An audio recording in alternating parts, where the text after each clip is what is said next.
Hey guys, Matthew Levi here from PastTheVeil.com. I've been on YouTube now for about 4 years, and when I first joined, the very first video that I uploaded to my channel was all about freezer spells, what they are, and how to use them. Well, fast forward to today, and now that video has had a little over 50,000 views, hundreds of shares, hundreds of likes, and most importantly, I've received hundreds of comments and emails from you guys wanting me to tell you more about the freezer spell.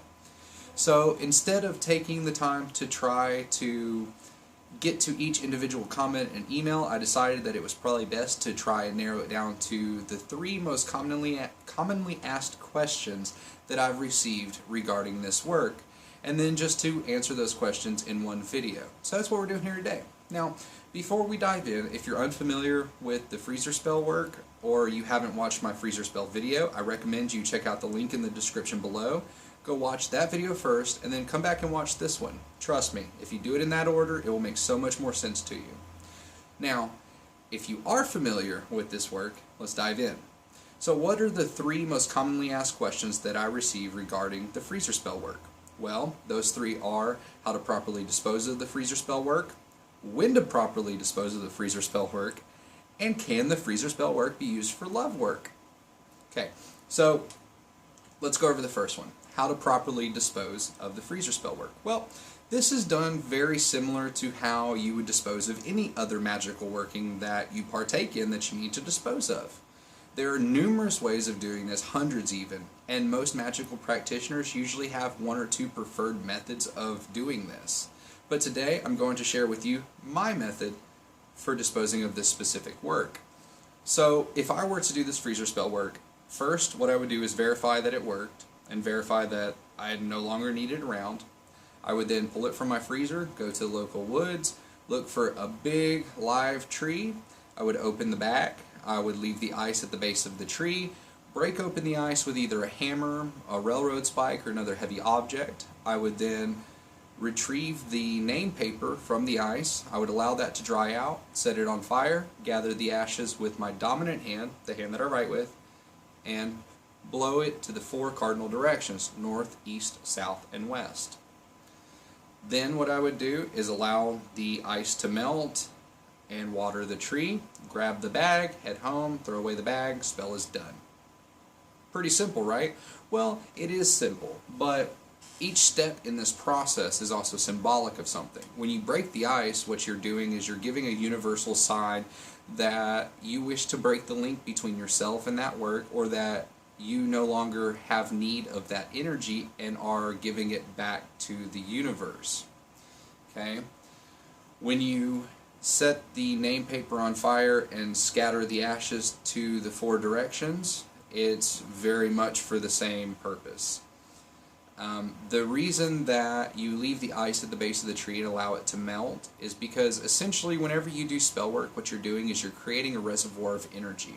Now, not a lot of people tend to realize, or maybe just don't care, but whenever you do spell work and you build up that reservoir of energy and you give it that focus, you give it that goal, and it sets out to do that task, and then it does it, there is still leftover residual energy that's just floating around in that spell.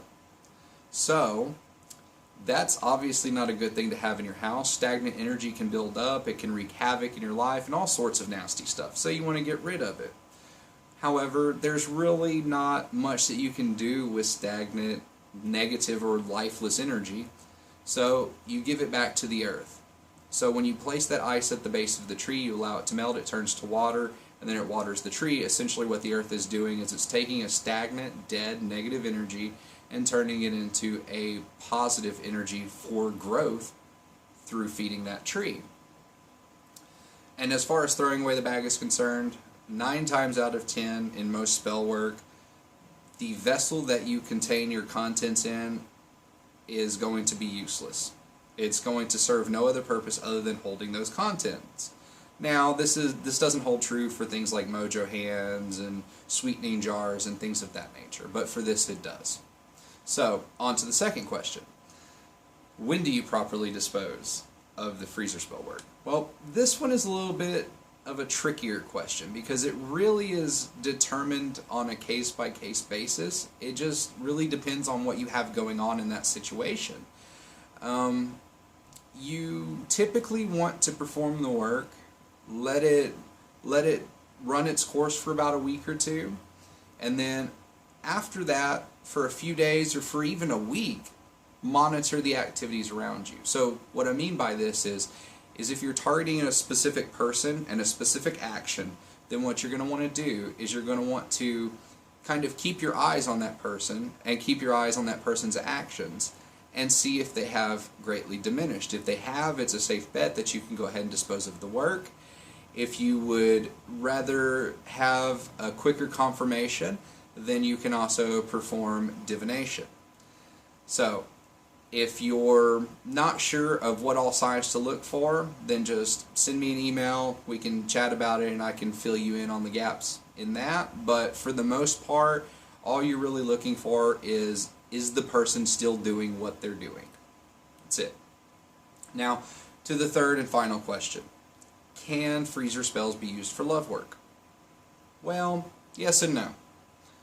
Traditionally speaking, no, freezer spells were never used for love work. Freezer spells were to bind people. They are to basically push people out of your life or push certain actions out of your life or to make people stop doing something. So it's fairly contradictory to that to use it in a love work if your intention is to draw your lover or object of affection closer to you, make them love you more, things like that. You're not going to get that with a freezer spell. Now, if your significant other is cheating on you, or you have the slightest hint that there's another person in the picture who wants to steal your husband or your wife from you, well, then you can freeze your significant other from acting on those impulses, or you can freeze that other person from interjecting themselves into your life. So that would be really the only way that I could see it working. And honestly, theoretically, it could work. You could modify the freezer spell for a love type of work, I suppose. But it would be a lot of work, to be honest with you, because there are so many variables at play there. And this work is set up to do one specific thing, which is to stop a person from doing something, not to draw them closer to you. Those two things are contradictory, you see. So, you can modify it, and you might be able to make it work. There might be people who have made it work, and that's fine. And ultimately, at the end of the day, it doesn't matter what this guy on YouTube says, or what you read in a book from Barnes & Noble, or whatever. If you find that a work works for you, no matter how crazy it may seem, or how non-traditional and unorthodox it is, if it works for you, then it works. So don't stop doing it. Keep doing it. But, one caveat. If you do find that you can turn this freezer spell into a working love spell of some sort, then what I want you to do is go to my website, pasttheveil.com. I want you to go to the Contact Me page, and I want you to send me an email. Give me a rundown of what you did. Give me a rundown of what happened. Because I'm always excited to learn new things, and just because traditionally things are done one way and I've been taught that one way doesn't mean that they can't be done other ways. So keep that in mind, and I hope that I've answered these questions adequately for you guys, and if you have any others, please feel free to keep commenting away and emailing me. If you like the work that I'm doing, consider subscribing to my channel, liking my videos, and sharing them around with your friends or others of like mind. And always, keep an eye on pasttheveil.com. We have a lot of really cool stuff coming up, some courses being written and whatnot. But anyways, we'll get to that in the next video. So, I hope you guys are having a great day and have an awesome night. I'll see you next time.